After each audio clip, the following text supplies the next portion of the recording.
My name's Hannah. And my name is April. And this is Good Night Everyone, by Chris Houghton. We all really like this book because it's a nice short story to just read. And it was really nice. It is short and it was like most people could connect to not wanting to go to sleep. So it's about a little bear who doesn't want to go to bed, but his mummy is definitely very tired, and everybody else wants to sleep, but except the bear because he's not tired, and that's like every other kid. And it's kind of a good example, this book, because it's kind of telling kids to go to sleep when it's bedtime.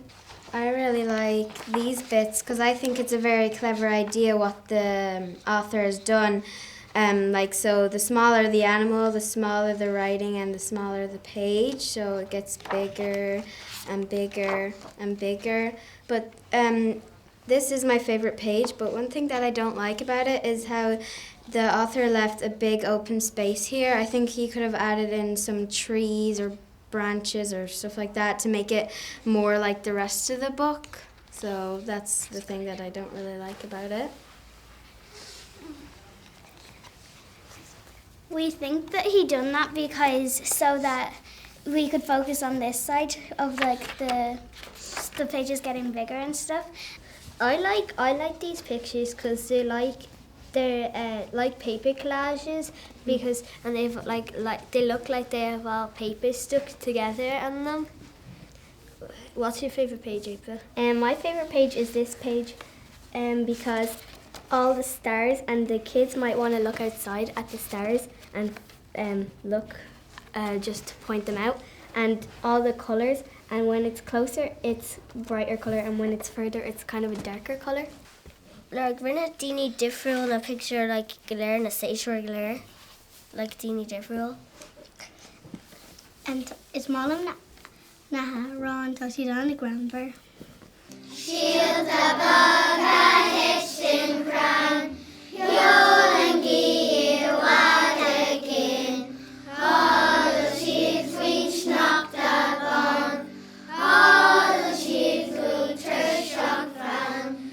And green or asherish, I yield a bug at dishagi, tan tyra calling on, fossagi the larger on.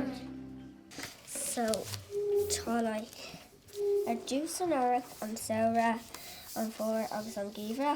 So mar táis bhí sé an áireach an is tá sé an saoire an sin tá sé gona bheith an fór agus tar éis sé sin tá sé gona bheith an gíomhra, so tá sé an ord ceart. So is má san na doithna tá sí donna geal agus tá swam san sí tá na chuníní go léir an fair, like na sí go léir like le chéile tá sí just like in áitina difriúil. Agus tá sé is ram sa na láhanna agus scofiid agus tá an spare girl. Agus is málam an gríomha mar tá sí anna bán agus tá siad tá sé anna damas tá sé like tána daoine ag súgáis agus tá sé gnéanamh feisneachta. Tá an rud tá an píosa seo go deas mar tá sé an cholín ag fáil faoi níl dialóga ar an chrán, agus tá a dtí ag rán é cin like conas go bhfuil sé, agus tá sí just ag écinnte a bhrean mór beag mar cén fáil níl dialóga ar. Tá sí just mar linguistic sí.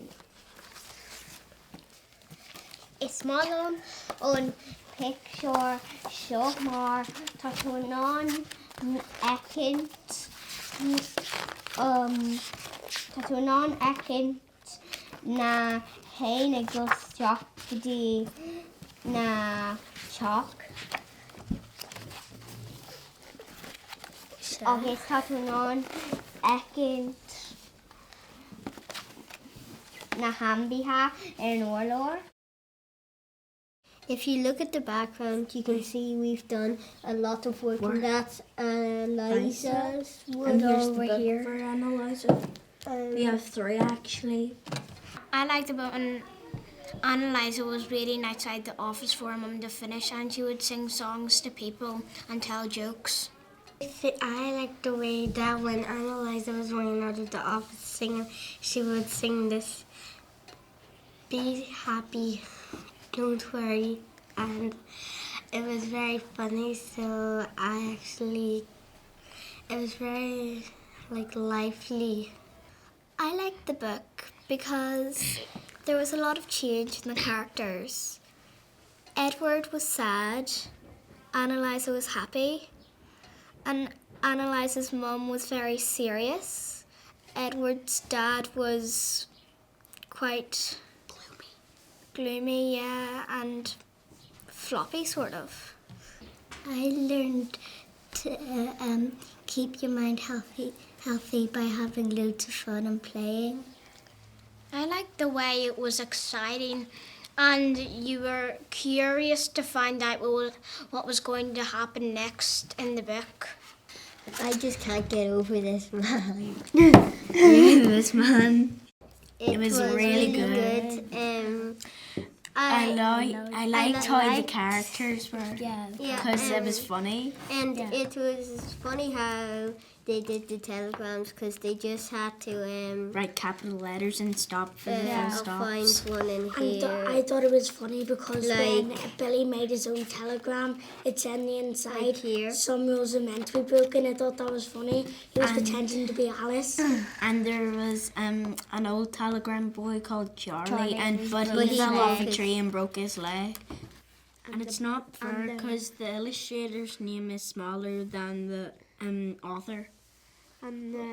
So Alice was in Africa and she was in Kenya. And there's a blurb.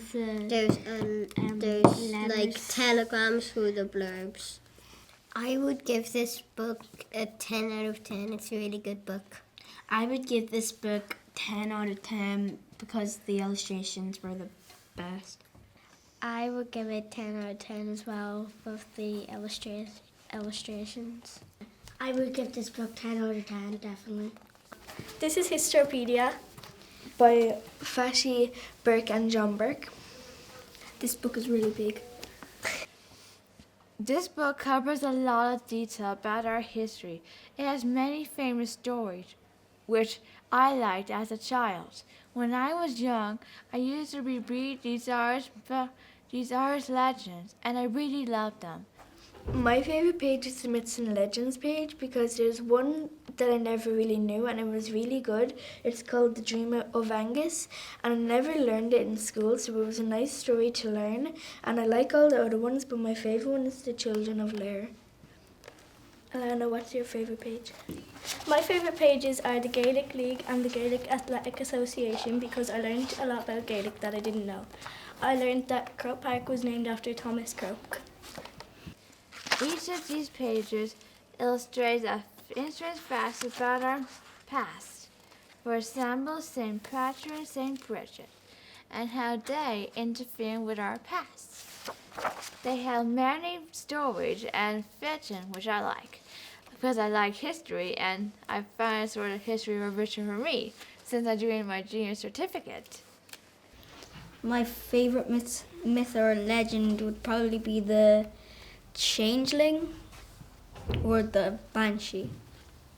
I like the Banshee because it's pretty much the most historic, I think, out of all of like the leprechauns and all. Yes, I love the illustration in the book. Very factual and very colorful. I liked this page. It's the timeline and it gives you a bit of an idea of what 100 years of Ireland would look like.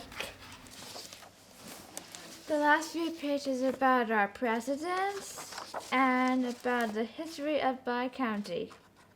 I will give this book 10 out of 10 because it's very factual and and it's for anybody who would like to learn about our past will enjoy this book. It's about this boy called Jack, and he's very curious. He's always looking out for strange and unusual things.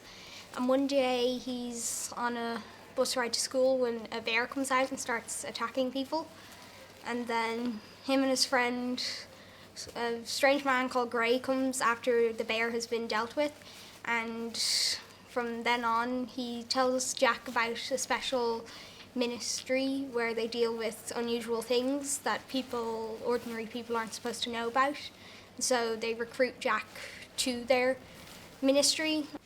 I like the book because it's very interesting and you never know what's going to happen next. It's kind of weird, but like in a good way. Like it's like reminding you of like your childhood. Like it doesn't deal with like very serious things. It's like pirates and like dinosaurs, and it's just so adventurous, and like every page it's like something new that you wouldn't expect comes. I liked it because I like books about like people who are very curious about everything. So I liked the way that Jack was very curious. And then David was just silly. So I love the footnotes because he gives you really funny descriptions of it, of like strange words. And here he has like a 47 beside this sentence, and then it describes the sentence here in smaller writing. And he's like a brilliant children's author because he just makes people laugh about the descriptions and stuff. Yeah. Málums an leabhar mar tána picturí an na simú agus ní riomh eice mé picturí mar sin na é leabhar eile agus is málum na scéalta tá siad anna ggéir ach tá siad mar siad scéalta le haid beidir daoine óga ach tá siad go deas mar is féile daoine sinna iad a léamh agus fóspainn siad tanna bhas. Picture agus an scéal seo sin mar scéal is fearr mar tá na monkeys ceapan siad ní féidir le na éasc snáb mar níl éon lábha nó chusa acu ach tá siad an snáb agus thugann siad éiad amachchas an uisce agus sin imíonn siad mar ceapan siad fós níl siad an snáb agus aon na éasca ar bás. Is mála like an tro ghfuil náhanana beaga idir na scéalta mar é sin? No, é sin. Is mála an bhealachta le gach scéal like dot difriúil? Yeah, it's a dáhanana. Tána picturí go má. Agus tána picturí like tribal designed. Agus difriúil? Yeah, tá siad an difriúil. Sim. Tá siad go má. Yeah. Is mála an tro bhí Gabrielle Rose and stuff, bhí sin an like scéalta ón Africa bhil oscuilga. I kind of hook in na leibh tú came beag amháin, and I kind of like find you who was shocked in leabhar le leibh níos mó faoi an Africa. Tá sé an simú, tá leabhar an simú. I gcónaí orintha bíon leabhar le haid páisio go orintha bíon siad mar an ggéine, like bíon plot in a difriúil ach bíon like na picturí ag scacra mar an ggéine ach le é seo bíon sé difriúil agus sin rud má mar ní féidir le gach leabhar bheith mar an ggéine. Tá much daoine difriúil. Is málan rudí difriúil. It's based in an alternate reality where thousands of years ago the Irish people kicked a race called the Sheeda out of Ireland and into a place called the Greyland. And in present day, the Sheeda are taking their revenge on the Irish people by kidnapping their children through an event called the Call into the Greyland, where they have to fight for their lives for an entire day in the Greyland, but it's only 3 minutes in the real world in Ireland.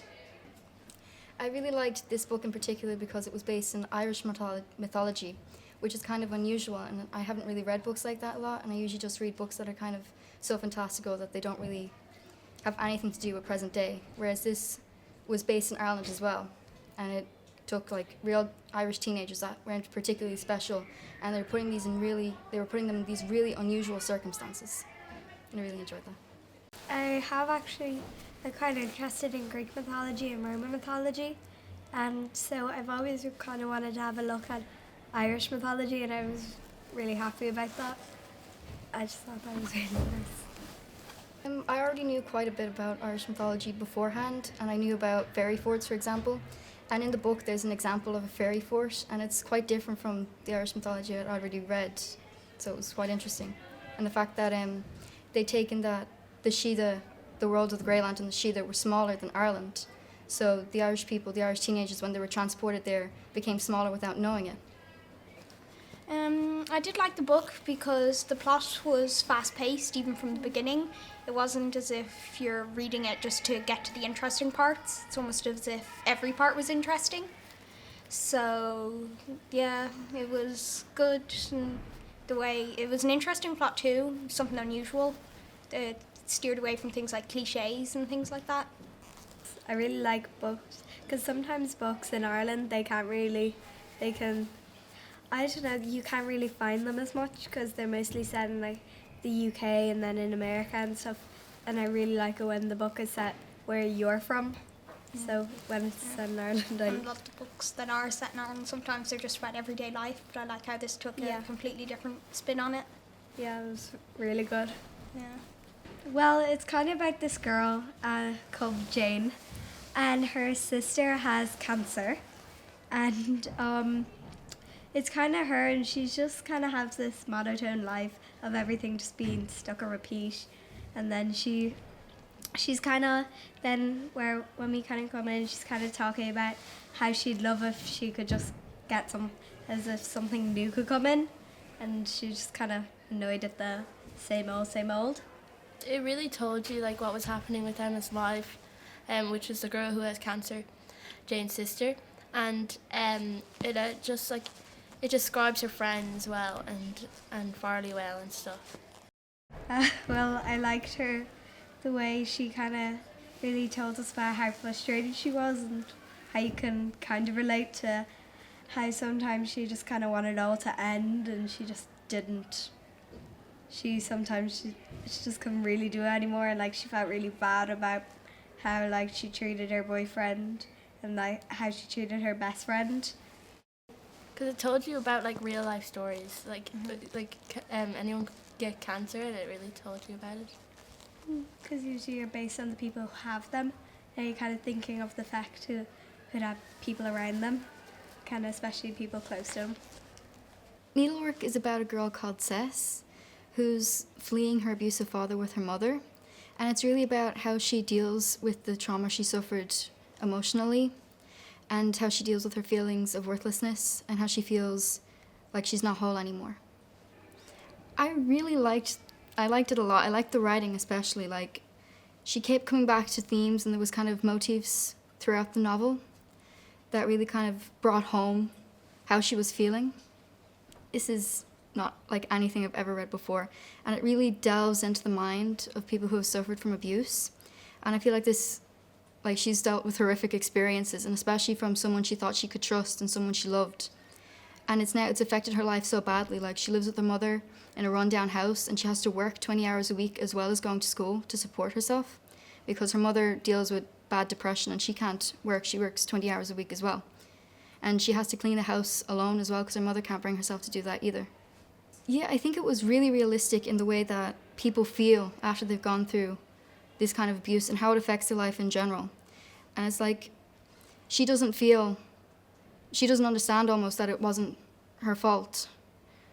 Like, it affected her so bad, especially because it was someone she knew and she loved, and she felt like she let it happen because she should have known what was happening and stopped it when it was beginning, and she let it go too far.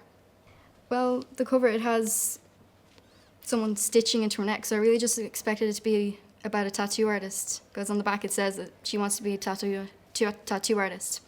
I was really just expecting to be kind of about her aspirations and how she becomes a tattoo artist, but in actuality, tattoos kind of represent for her, I think, a feeling of permanentness and kind of scarring and bringing around kind of your tragedies and your hopes around in your skin with you.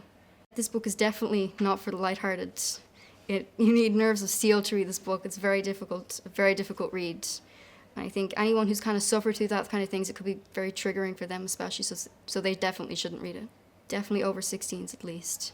Yeah, even older probably. I'd give this book 10 out of 10 definitely for its kind of realistic writing and how it really delves into the soul and kind of the emotions of how people who've gone through this trauma feel.